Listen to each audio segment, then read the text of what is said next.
Hi, welcome to episode 16 of Talk About the Passion, your weekly podcast where I talk to creative people from music, film, writing, comedy, radio, anything really, about their journey. How are you doing today? Good? That's good. So today's episode is with my friend Chris DeBari. You may know Chris from his time playing bass in Today Is the Day, or you may know him in person, and if you do, you're lucky. Chris is a pretty intense guy. He's also extremely humble and just someone I'm honored to call a friend. I first met Chris when my old band, Presley, which is the music you hear on this podcast, was recording at Austin Enterprise in Clinton, Mass., which is Steve Austin of Today Is the Day studio. I was a big fan of Today Is the Day, particularly the entire lyrical content of In the Eyes of God. And, I was initially nervous to contact Steve. His music is pretty intense and frightening and loud and in your face. Steve, though, what a laid-back, just cool guy. We had a blast recording up there with him, and there was just this element of, like exhaustion in the air at that studio. They had just finished recording the double record, Sadness Will Prevail, and it seemed like every drop of blood, sweat, and tears had been drained out on the floor. Just, listen to that whole record through and you'll see what I mean. So Chris is no longer in the band and was cool enough to come out here and hang out for the night. And we listened to records and hung out and then recorded this conversation. And he talked about his time in Today Is the Day and how he got into that band. And some cool stories about touring with Motorhead, as well as some pretty intense, life-changing moments in music that were, tied to his personal life. I'm pretty excited to bring this episode to you. Chris embodies passion in conversation, and you'll hear it in his voice as soon as I shut up here. So one more thing, you can find me on social media by searching Talk About the Passion Podcast. You can also do the same if you want to hear more episodes. Just go to wherever you listen to podcasts and search for Talk About the Passion Podcast, and you should find me there. And a new episode's available every Tuesday. And one more thing, if you or someone you know would like to appear on the podcast, shoot me a message on social media and we can set something up. I'm in Massachusetts, closer to Providence than Boston, but do most of these with my mobile setup. And all right, let's cut this shit here and get to episode 16. Thanks for listening, and here we go.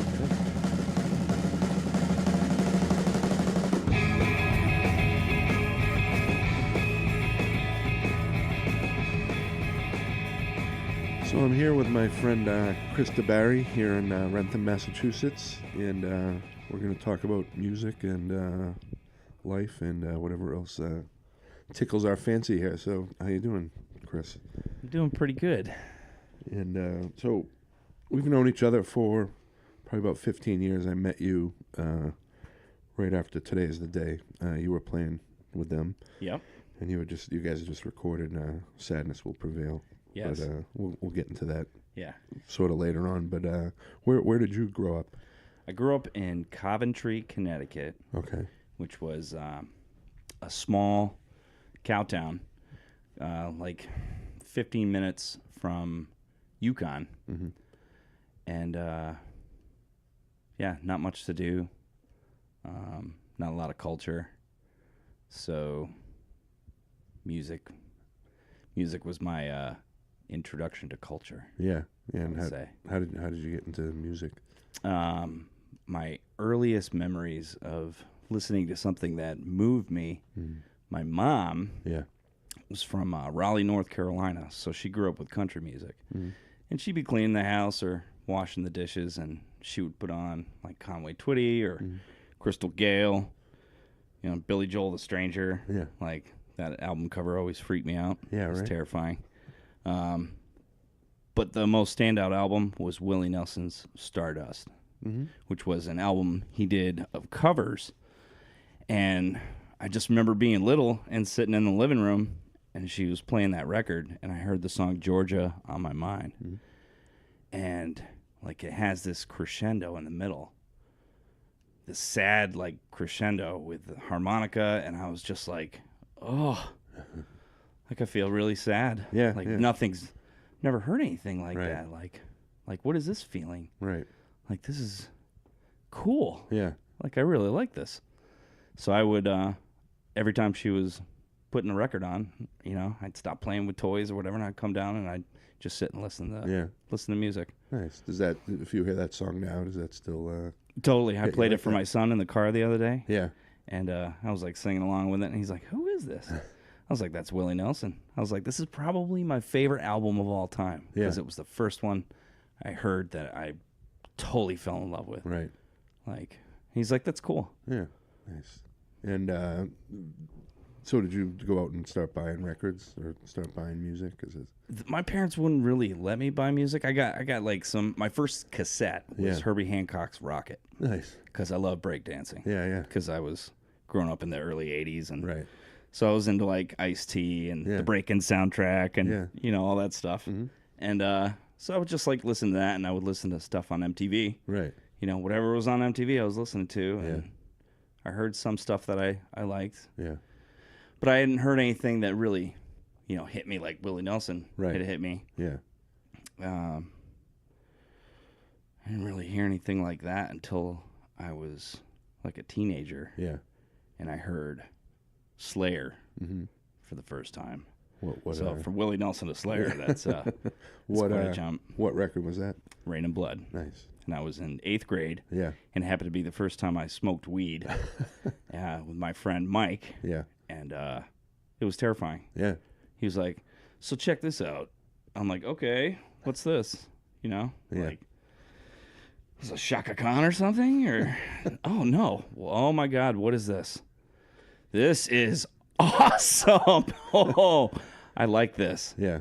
But I was also terrified too. Yeah. Like, oh, that's really mean. Yeah. Like, that's evil. Yeah. This is cool. And there's like no looking back from that album. Yeah. You know, it's like, okay, what's next? Yeah. You know? So like I started like kind of following the Headbanger guys in high school. I was a nerdy little freshman. Right. Didn't do anything. And like, oh, you know, they're like wearing Overkill, like back patches. Yeah. And I'm like, Overkill? Okay, Right. I'll go check that out. Yeah. You know, go to the record store, you know, sneak away from my mom. Right. Buy a cassette, put it in. Oh, this is Overkill. Oh, these guys are nasty too. Like, oh, God, what is this stuff? Yeah. I want to do this stuff, you know? And, decided I wanted to play guitar. Yeah. That was the instrument I most identified with, and I was just like, my dad was a guitar player. Okay. Like back in the 60s. Yeah. He had a band called the Goober Heads. Oh yeah. Was that? It was like the Animals. And, But he was into like folk music and stuff. Oh, nice. And he would play his acoustic. He had a couple old Yamaha acoustics and this red Ibanez like Gibson ES335 copy. Oh, wow. That was nicer than a Gibson. Yeah, yeah. And he would just play, and so he caught me one day. Like, I had opened up his case, and I was just like strumming the strings a little bit. And he's like, "What are you doing?" I'm like, kind of want to check this thing out. And he's like, "Okay."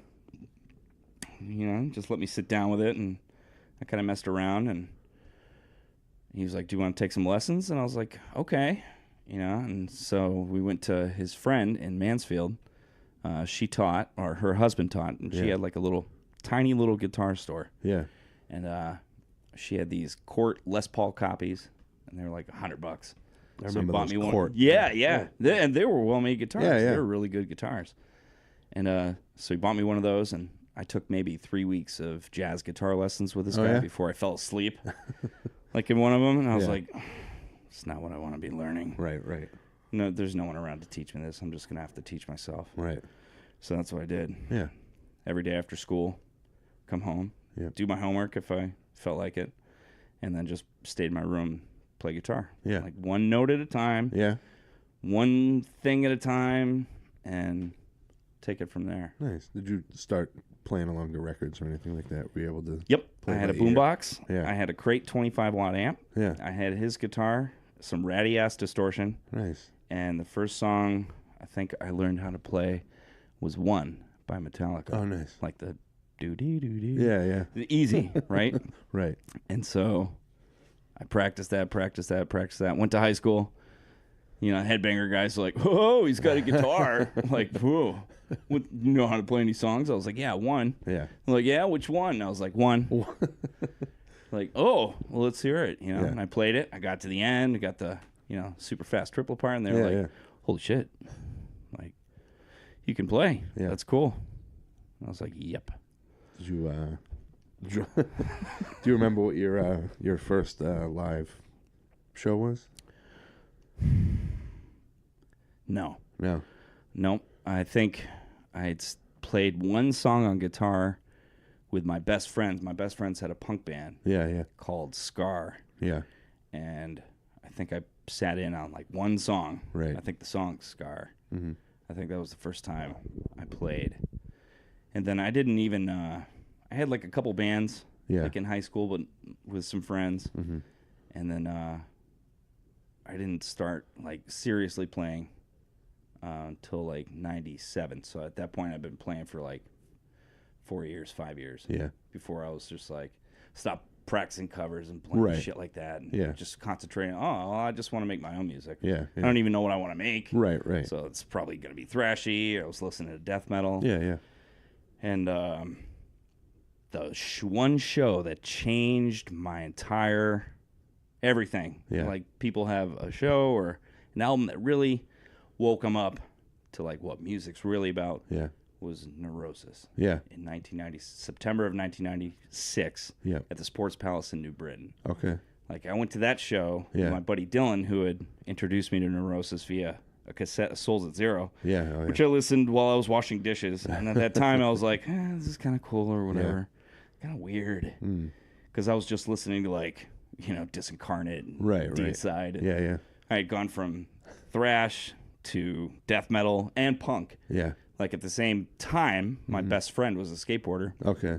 And he gave me a cassette that had the Heroin Brown Bag EP, Downcast, Iconochrist, and Born Against. Oh, nice. Yeah. And that was the other band. I'll talk about them in a minute too.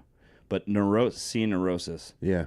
Like I was there, long hair, suffocation, long sleeve, a little tough guy. Yeah. And they came out. Yeah. Who were they touring with at that point? They were on tour with Bloodlet. Yeah. And Cable. Yeah. Played. Hatebreed was supposed to be on that show, and they dropped off, which was nice. Right. Because I've known them for a while, but I wasn't into like. Right. I don't really want to see that kind of music. Yeah, it's different. Yeah, it's like different. this is. I want to check out what these guys are about. Yeah. Give them a shot or whatever. Yeah. They terrified me. Neurosis. I'd never been like that afraid of a performing artist, like, or at a show. Like these guys were serious, like real serious. And by the time they got to Aeon, I hadn't moved. My eyes were still wide open. I was like crying. Yeah. Because as soon as I heard Aeon, it took me back to my best friend dying. Mm-hmm. And nothing had made me feel that way or like kind of fill that gap. Right. Or fill that anger. Right. Until I heard that. And it was like this ultimate sound of sorrow. Right. And I just lost it. Huh. I was like, nothing has ever made me feel like that. Yeah. Ever. I want to know everything about them. Yeah. I'm going to buy all these CDs. Yeah. Buy all this shit. Yeah. And on our way home, we put in Through Silver and Blood because that was the album they were touring on. And it sounded exactly like what I had just heard. Note for note. Right. Clear is. And it all came back, and I was like, this is amazing. Yeah. I'm probably going to spend the next year of my life doing acid and listening to this album, which is what I did. Yeah. Completely. Yeah. And I found Today is the Day through Neurosis. I had never heard Today is the Day before. Yeah. And it was like the start of the internet. So I was like in a Victory Records chat room. Oh, yeah. And I met this girl, Nora. Mm-hmm. And she and this guy I would talk to all the time about shows coming up and shit. And they're like, well, you like Neurosis. Have you ever heard Today is the Day? And I'm like, no, what's that like? They're like, check it out. You'll see. I was like, oh, okay. So I happened to be at Music Outlet in Connecticut, a little record store that I grew up going to. Right. From the time I was like 15. Mm-hmm. And went there, and I was tripping and thumbing through, and I came to T, and then I found today is the day, and I like folded it back, and it was Temple of the Morning Star. Oh, yeah. And I was completely gonzo and like held it up. I was like, this is the key. Right. This is the key to something. Okay. Awesome. Buy it. Cool. Check it out. Go back home. Put it on. Again. Floored. Yeah. Like, wow, this is the most honest fucking shit I've ever heard. And it's the same vibe. Yeah. It's the same intensity. Mm-hmm. It's the same purpose, feeling, spirituality. It's a little less vague lyrically. Right. Like I got what Steve was saying right off the bat. Yeah. You know? And I was like, holy shit, it's my new favorite band. Yeah. You know? Like this is insane. Yeah. And like with my band and my friends at the time who I was playing with, we were also totally into Meshuggah. Oh, yeah. Because I had found out about them in '94. Right.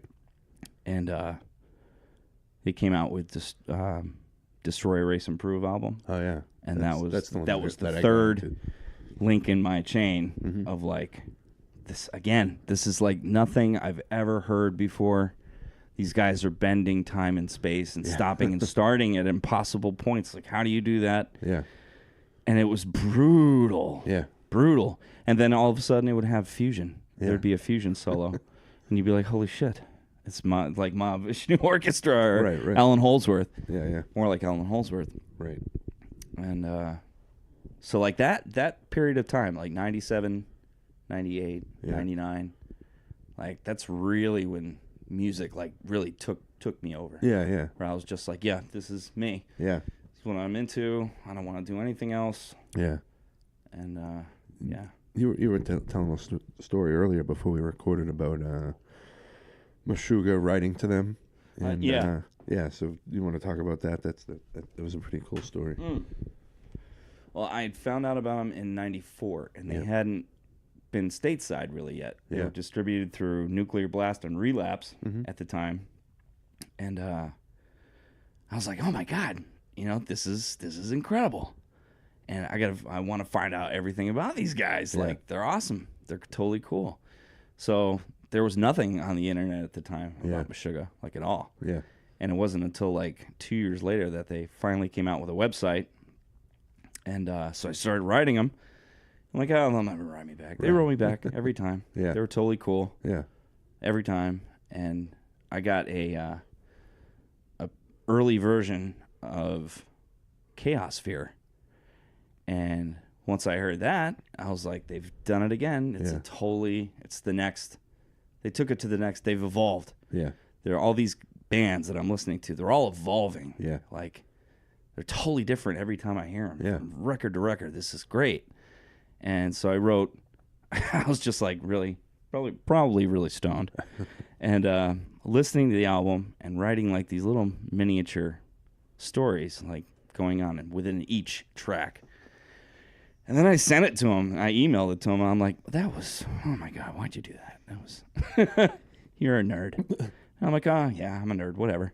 They can check it out. If they dig it, cool. Right. And they totally dug it.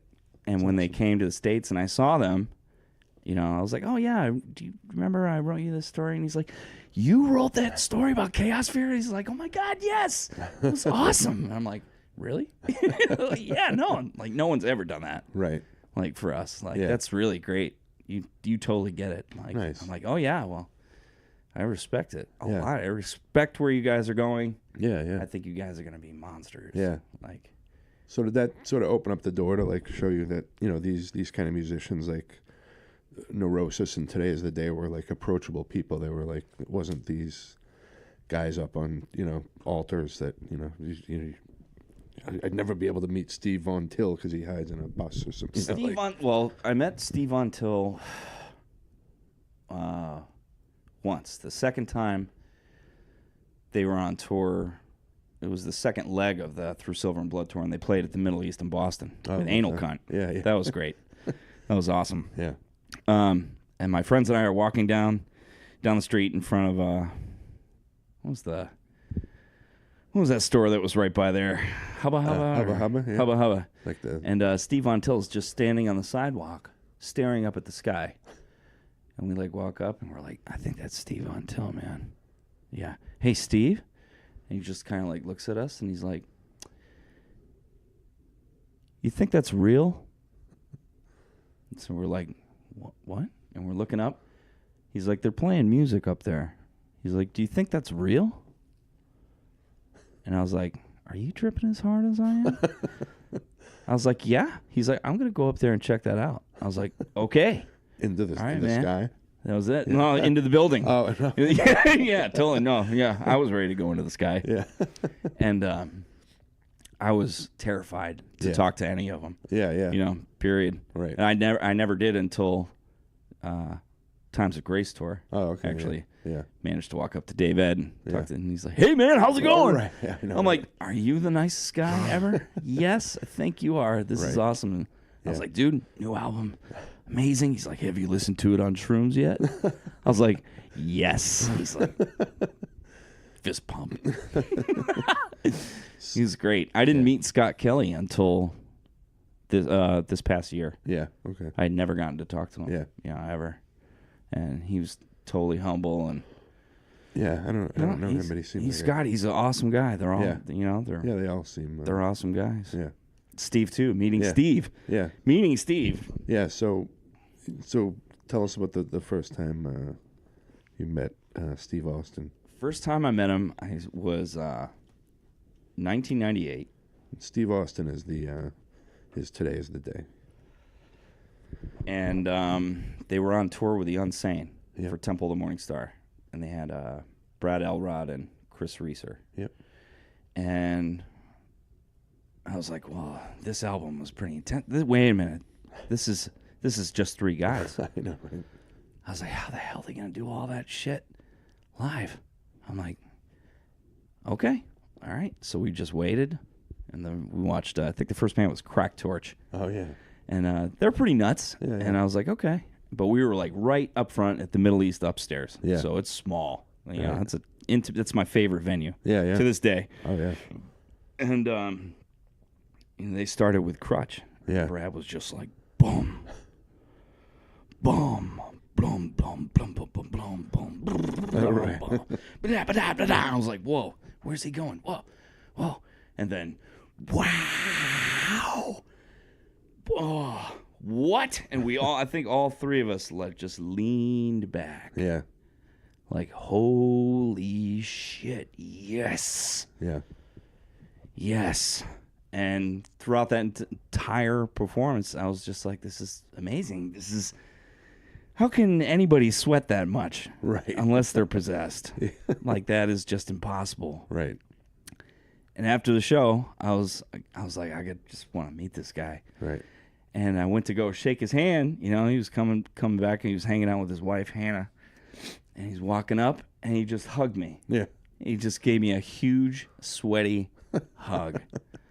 He's like, man, thank you for coming out, tonight. Like, you don't know how much it means. I was like, you don't know how much it means. Like, holy cow, awesome. Yeah. This guy's great. This guy's cool as shit.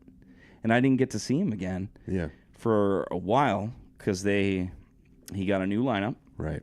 He got Braun and Bill, and they were working on In the Eyes of God when I ran into him again. Yep. At Slayer and Meshuggah in Rhode Island. Okay, yeah. And I was with the dudes in my band. Yeah. And they're like, dude, that's Steve Austin over there. Like, he's got a studio, I think, in Massachusetts. I think he records. And I was like, do you have a tape? Yeah. I was like, all right, I'll give it to him, see what he says. Yeah. And, I just went up to him, and he was super nice. Yeah. He was like, hey, man. I was like, dude, do you have a studio in Clinton? Are you recording bands? He's like, I am. Yeah. I was like, well, I have a tape. I'd like you to just give it a listen. He's like, yeah, sure, man. I'll totally check it out. And yeah. I go walking back to the dudes or whatever. I'm like, he's not going to listen to that. And what kind of stuff was your band doing? It was kind of like Meshuggah, trippy. Yeah. Yeah.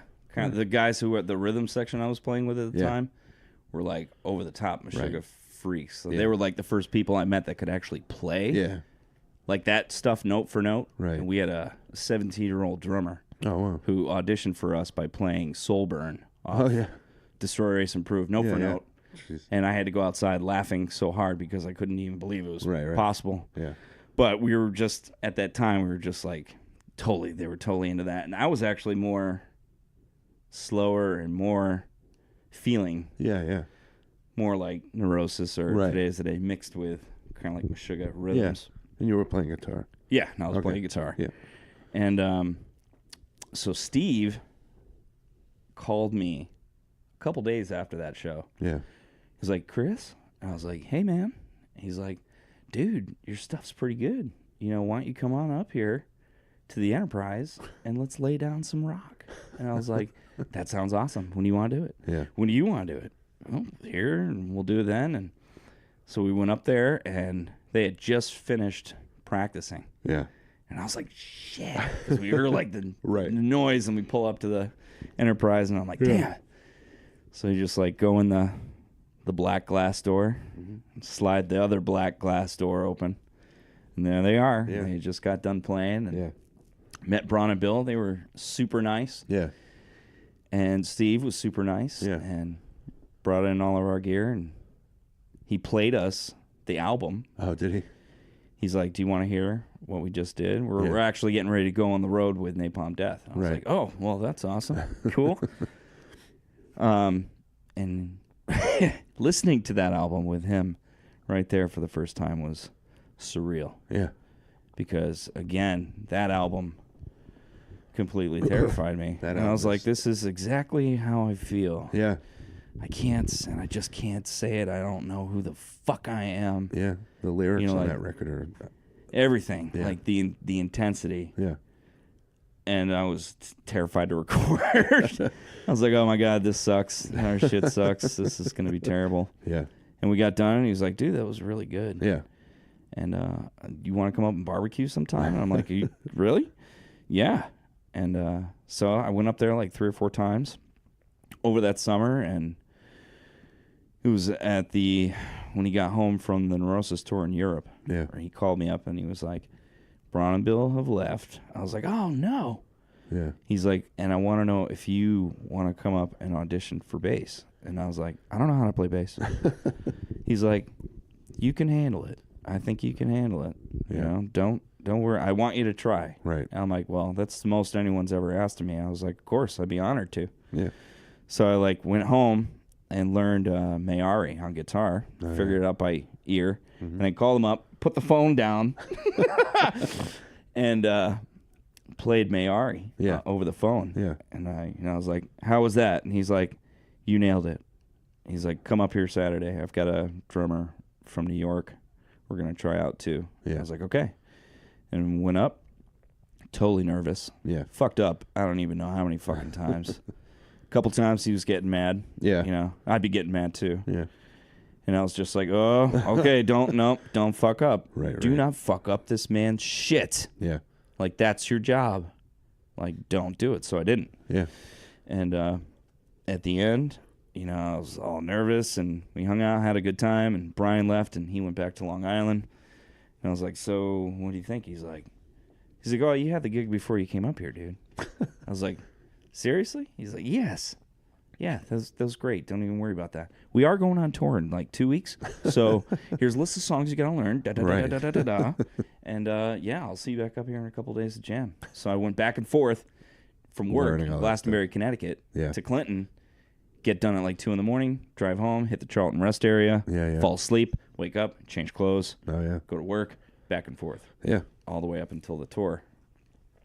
And then went on that tour, and the rest was history. Yeah. Well, so what was? I imagine rehearsing with Steve is pretty intense. Is that the correct assumption? Because that stuff is pretty. We're intense guys. Yeah, yeah. When you, he is the epitome of passion. Yeah. When it comes to art. Yeah. Just everything. being, living. Yeah. Living. Yeah. You know. And that's what I got out of Today's the Day. And yeah. I completely was like, well, it's not just a this isn't a band. This is a way of life. Yeah. You know, this really is a way of life. Yeah. And I got to fucking grow up with him in my 20s. Yeah. So he was my big brother and he's still my big brother. Yeah, yeah. But I never had a big brother growing up. I had one sister. Okay. Who was terrified of metal. And I learned a lot about who I was by being in that band and playing that music. Yeah. And when I played that music, it wasn't just like, oh, just play the notes. It's like, no, this was these guys' lives. Yeah. Like, and this material meant so much to me. Yeah. To fail, even once, was unacceptable. Yeah. Like, because it meant that much. Yeah. Respecting that. Yeah. This was my outlet. Yeah. So this was my church. Mm-hmm. So I was really able to just be myself. Yeah. And that was a great feeling. Yeah. Yeah. So my old band, similar experience, we contacted Steve because we had the same thing. We had already had a studio. Yeah. I was nervous as shit writing him, and then just same thing. I was like, he's gonna like listen to our CD and be like, "What the fuck is this stuff? I don't want to." But yeah, he wrote me back. He's like, "This stuff's great, man. Yeah, like, and it come on up and fucking we'll hang out. We'll party. We'll lay down some rock and burn a hog." Yeah, yeah. And we got up there, and you guys had just finished recording "The Sadness Will Prevail," and you could almost. It was almost like being like after like a war. Like yeah, it was. There was a vibe in that studio that was very like something pretty crazy went on here. And he played same thing. He had played some of the stuff from that record for us, and it was cool to hear him just talk about the music that you guys made. And so, what was that like? Putting all that music, because it's a 2-record set. Yeah, that was an odyssey. Yeah. Because when I first joined, right, we did that first tour, that 2-week tour with this guy named Brian Apostala, and it didn't work out after that tour with him. Okay. And after that, we were trying to find guys. We kept trying out. We tried out like 12 different guys, man. Yeah. And like they were all, it was like, no, this is not what we need. Yeah. And we were both getting really despondent. Yeah. And one day he was like, you know what, fuck it. Fuck this. We're starting a rock band. Yeah. And I was like, a what? He's like, let's do a rock band. And I was like, okay. All right. He's like, I know this guy named Pat Kennedy down in Baltimore. You know, he writes for Alternative Press, and he plays drums. I've known him for a super long time. He's been dying to play. He's like, let's just do a rock band. Yeah. So we did Taipan. Yeah. And back then, I don't think I was fully that into the idea. Yeah. Because I was such a staunch, Today's the day. hard guy that I wasn't really embracing rock and roll that much. But I had a blast writing and playing that album with those guys. Yeah. And we met our drummer for Sadness Will Prevail at the tail end of that tour at CBGB's. Right. He flew out from Kansas and met us there. Marshall. Yeah. And went back, and then we started writing Sadness with him because it clicked right away. We were like, okay, this is cool. This is the guy. This is the guy. This guy hits like no one's business. Yeah, yeah. He is a hard-hitting motherfucker. Yeah. And that's what we were feeling. Yeah. You know, this is, fuck it, we're going to go, what do they expect us to do? Yeah. You know, like, let's do exactly opposite of that. Yeah, we have 2 more records to fulfill in our contract before we're free. Right. Or 3. I think we had 3. Yeah, three more albums. Yeah. So we were like, fuck it, let's do a double album. What do you think? And we're like, okay. And we wrote it everywhere. Yeah. Everywhere around town, up in, like, most of it was written above where Steve lived. I can't remember the name of the place. Yeah. Remember his crazy cokehead landlord. Yeah. But the upstairs floor of this building, a guy had lived there after World War II, had come home and had severe PTSD and wrote over every square inch of the entire attic. Really? The stairs, the walls, got up to the ceilings, just everywhere. All this crazy shit, like be safe and you know, like all just. So we were like, what better place to delve into some madness than and get a vibe than come up here. And we wrote most of Sadness Will Prevail on acoustics. Okay. and a lot of it was written upstairs. Right. A couple songs we wrote out in the woods. Yeah. You know, back in a marsh out in Clinton. Right. Yeah, yeah. A lot of stuff we did in the studio too, and that was like 2 years. Yeah, I think just getting all that. Of getting it all written and recorded and rehearsed, and right. halfway through or at the end, I think we went on tour with Motorhead. Yeah. So that interrupted it, kind of like getting done, and right. Well, we were pissed. Yeah. We were fucking pissed. Like, we were getting blackballed. Right. You know, because the Mastodon guys had just started up, right. so Relapse was like, fuck you guys, you know. Right. Yeah. And I was like never like really mad at them. I was mad at Bill a little bit, right? Because Bill at one point had made fun of me for like how much I was into Today's the Day. Right.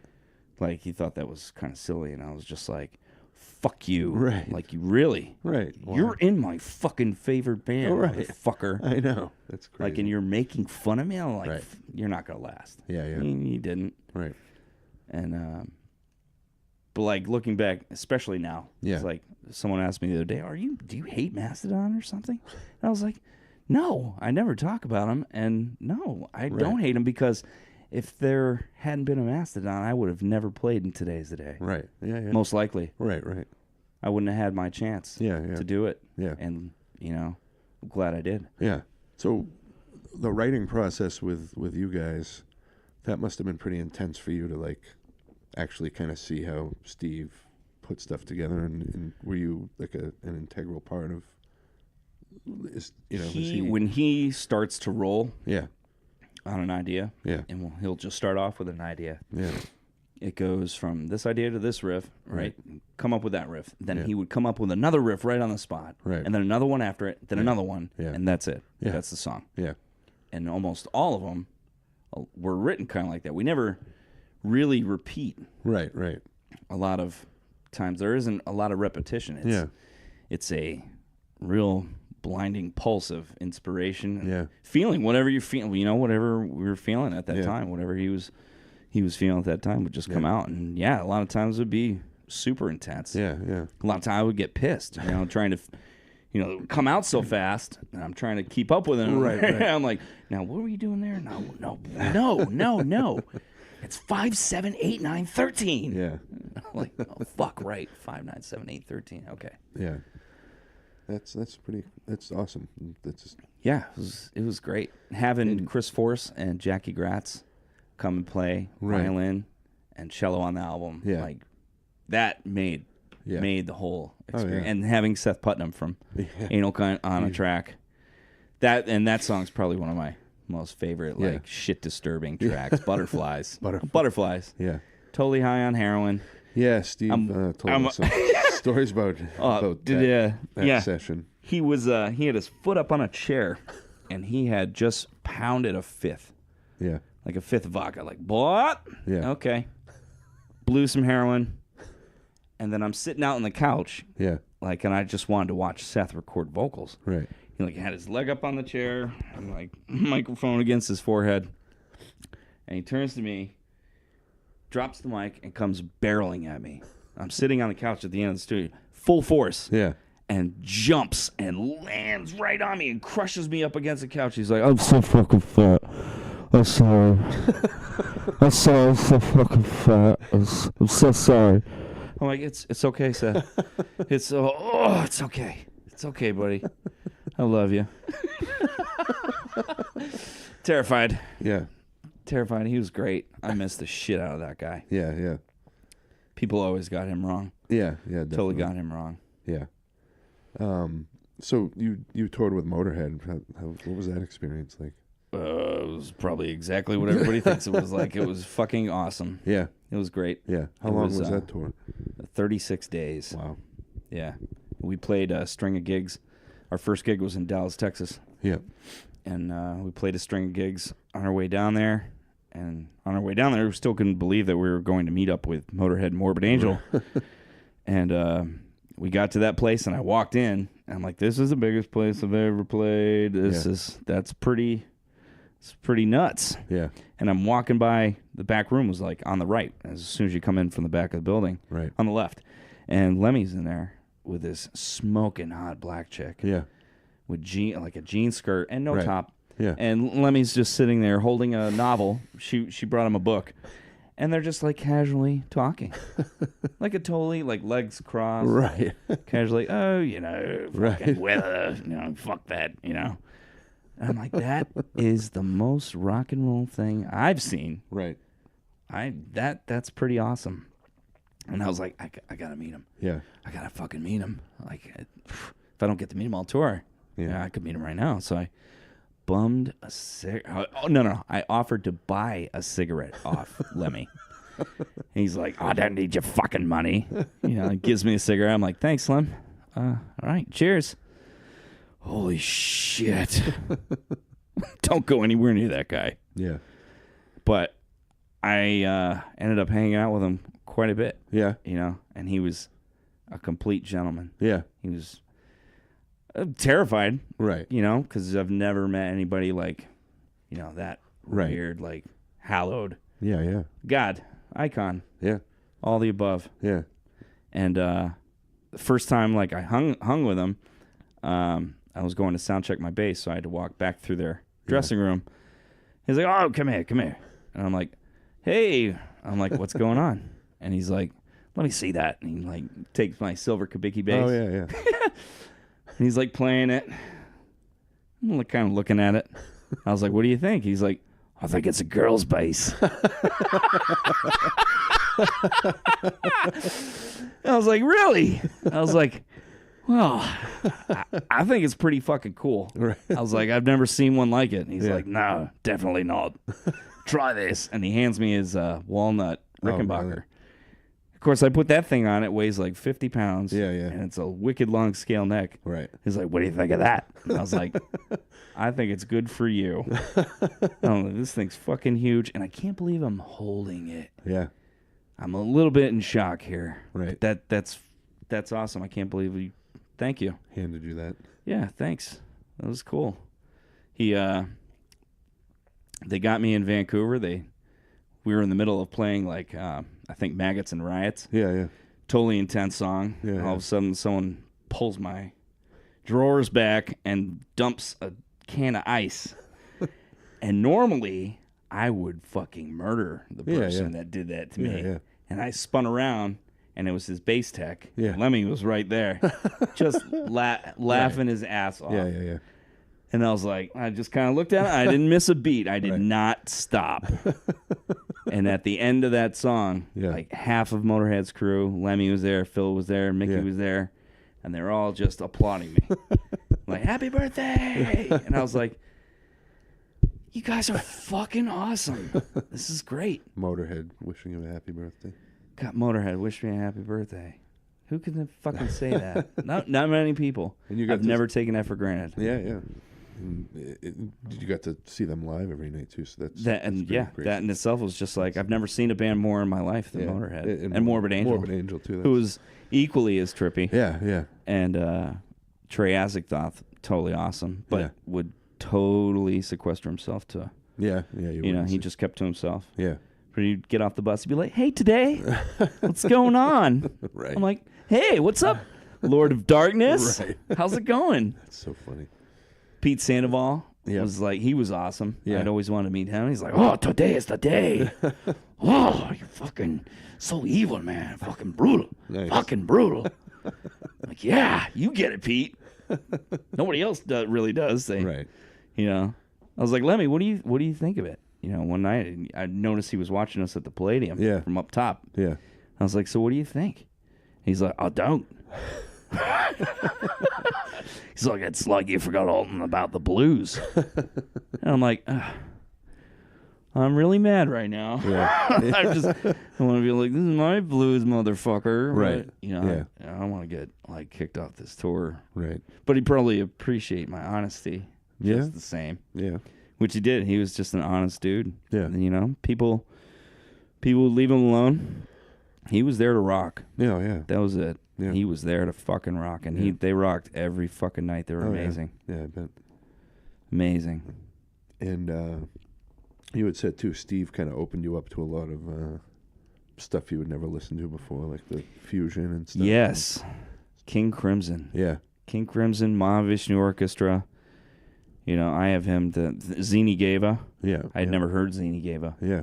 Also one of my all-time favorite bands. Yeah. Okay. I had another one of my favorite bands at that time were,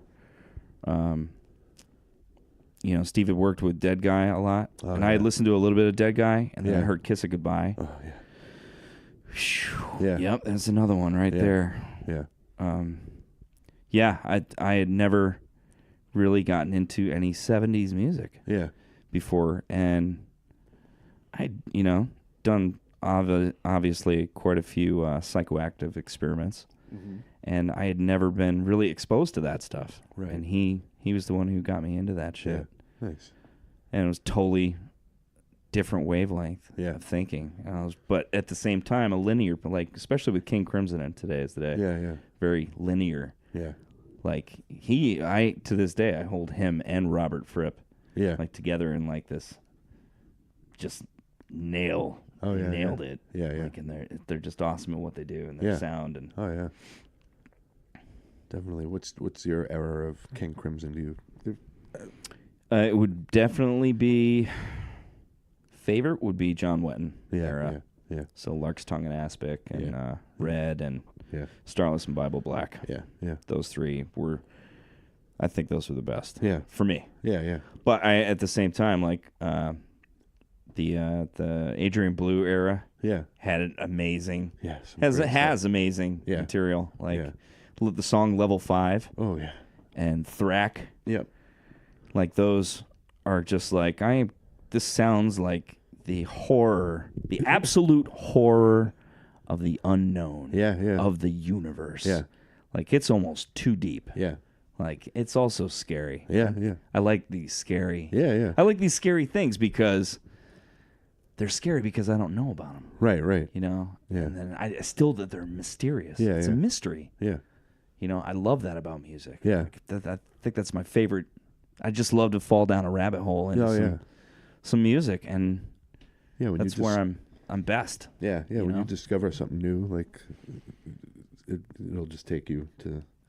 And I feel like over the years I'll be able to listen to it over and over, and I'll always discover something. New, like a nuance. Yeah, nice. I love that shit. Yeah, and you you've started introducing some music to you brought your son to Judas Priest as a surprise birthday present a few years ago. Yeah, that was fucking amazing. Yeah, that was great. Yes. And they're both. Nicholas, my youngest, is his favorite bands are Motorhead and Megadeth. Yeah, I've played him tons of stuff. Yeah, and he keeps going back to these. He's obsessed with them both, and he's currently learning drums and guitar at the same time. Nice. It's not that easy. Yeah, yeah.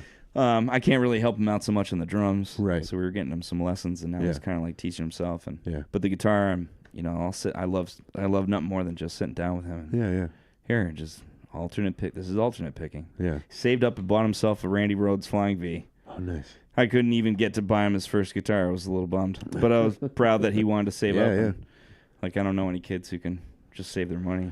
I know, right? Yeah. And they're both really good like that, and like they want something, right? Just. Hey, hold off on all this stuff. You don't have to feed every little emotion that's coming into you right now. Just good things come to those who wait sometimes. Yeah. Nice. And that's great. That's great that they both love music too. Yeah, yeah. I love that. Yeah. And if they didn't, whatever. Right, right. You know, I don't care whatever it is. Right. That they want to do. Yeah. I'm behind them. I'm 1,000,000 universal %. Yeah. Have they got to see you perform music? No, they have not. No? My son has only seen me angry. Yeah. Probably once or twice. And he's like, Mommy, Dad, he can be kind of scary when he's angry. Well, he's not that angry that often, but you get where I'm coming from. I don't mess around. Yeah, yeah. Yeah. And you Know Nothing is that still a current thing, your project you're involved in? It is. Yeah. We did an album like 2 years ago. Yep. That no one's really heard. It was like that was like a closing to a chapter, and that band started off in like 92. Okay. And the guitarist Doug Munley, my best friend, and my other best friend Brian, Well, Doug had started with my best friend Greg. Right. I got a lot of best friends. Not that many. Actually, like 4. And we had played in that band, and after I left Today Is the Day, I didn't play music for like almost a year. Yeah. I just was taking a break. Yeah. I was like, okay, I'm just done with this right now. And I went out and saw them play. Yeah. I was like, holy shit, they got really good. This is cool. And they're like, why don't you come and play with us sometime? I was like, because you'd have 3 guitar players. I'm like, so? Right. And I was like, fine, fuck it, great. So I came down and I jammed with them. Yeah. And then I started playing with them. Nice. And I was like, this is cool. Yeah. It feels good again, just be myself and be with my friends and play some tunes. And then that band totally disintegrated after like 3 or 4 years of me joining it. Yeah. Like everyone just kind of scattered, and my friend Doug had just lost his sister to cancer, and everyone had just kind of like went away, right? Wasn't playing anymore, and he just called me up and he's like, I really need to play. Yeah. I was like, I do too. Yeah. I was like, I don't care if it's just you and me. And right. my friend Brian, who was in my old band before Today Is the Day. Okay. He has like a really nice studio at his house. Yeah. And he's like, why don't you guys come over, play some riffs? Yeah. I'll put some beats to them. And I was like, you play drums now? Yeah. He's like, well, I program them. Yeah. And I'm like, I don't know if I'm going for that vibe. I don't feel like doing like a Godflesh project. Right. He's like, just relax. Yeah. Just like play some riffs. So I was like, well, I got this one thing. So I played it. Yeah. He's like, all right, why don't you guys go smoke a joint or do whatever and leave me alone for like 10 minutes. I was like, 10 minutes, okay. So we came back in, and he just hit the space bar. Yeah. And there it was. Unbelievable sounding drums to what we just played. Huh. I couldn't even tell he had programmed them. Right. I was like, that's that's amazing. Yeah. And that sounds great. You guys want to do this? And they're like, yeah, let's do this. We're like, fine. The whole album that we had written before we broke up, let's re-record it. Nice. Let's record it. Yeah. Let's just finalize it, get it done. And we're like, who's going to sing? And I'm like, I don't know, Doug. I was hoping you would kind of want it. Because, I did backing vocals a lot, but I've never been frontman. So that became my project. Nice. I did almost all the vocals to it. And nice. Wrote more songs, to put on there. And it's some heavy shit, man. Yeah, it was fun. I like it. It was pretty intense. Yeah. I think we may end up doing another one. Like we're all pretty busy with kids and work and when I feel like playing music, I play music. Yeah. When I don't, I just don't. Yeah. And we did a couple covers a few months ago. We did a Burning Witch cover. Nice. Which I really, really like. Yeah. Did 2 punk songs for my friend Vinny's tribute album for his brother. Benefit CD. We did Attitude by Bad Brains. Yeah. And we did Death Before Dishonor by Exploited. Oh, nice. And I had never really played any of that stuff before. Like, ever. So that was a challenge. Yeah. But I think they came out pretty good. Nice. I think we did them justice. I think we made them a little bit more intense than they were, but whatever. Nice. Yeah. That's cool, though. So you're still able to get that feeling from music. And that's good to, like, whether it's listening to it, listening to people talk about it, fucking read about it, play it. And I think that's a good thing. And when I met you and Steve, I had just met Steve. I didn't know, so you were both new people to you, but I remember just thinking both of these guys are pretty intense dudes, and they put a lot of we're nice blood, guys. Sweat, and tears into we did their music and especially the live shows too. So I hope it shows. Yeah, a lot of people are freaked out about the era that I was part of, which is a good thing. Yeah, no, it's some fucking. We made a lot of enemies, so we must have been doing something right. Yeah, no, I think that record is stands up pretty well in the Today's the Day catalog. So it's pretty cool to have someone here sitting in my fucking house talking about that. Oh, it's a fucking honor to be sitting here in your house. I'm waiting to get attacked by a swarm of bees, by the way, which I hope does happen, because that would be pretty awesome. Will you come back in the summer when the bees are here? Yeah, dude. We'll have a barbecue for them. Yeah, definitely. Well, thanks for doing this for me, Chris. And yeah, brother. Yeah, yeah, anytime.